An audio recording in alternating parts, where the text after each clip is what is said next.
Sant Pere Penedit, germantat vinculada a poetes com Rafael Duyos o Javier de Burgos, la germantat de la joventut com es va denominar als seus inicis.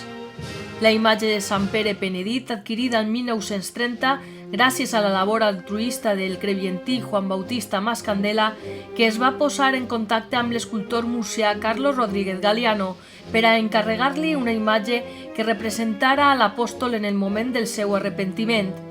La especial amistat de l'artista amb don Juan Bautista Mas va fer que l'artista solament sol·licitara 1.000 de les antigues pessetes per la imatge de Sant Pere.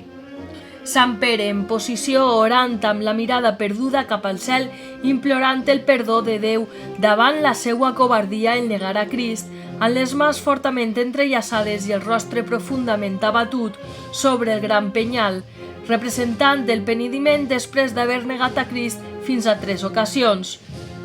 Carlos Rodríguez talla a Sant Pere, inspirat a l'escola barroca murciana, utilitzant la tècnica de l'enllençat per a la realització de les vestidures, així com la talla en fusta al capdavant, mans i peus.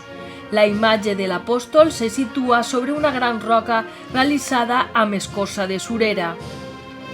La germantat es constitueix al 1944, quan un grup de jóvens del Front de Joventuts van sol·licitar a la viuda de Juan Bautista Mas la creació d'una confraria denominada Germantat Penitencial de Sant Pere Penedit. Naixent la germantat, amb 12 confrares sent aquest els primers agarraors del pas.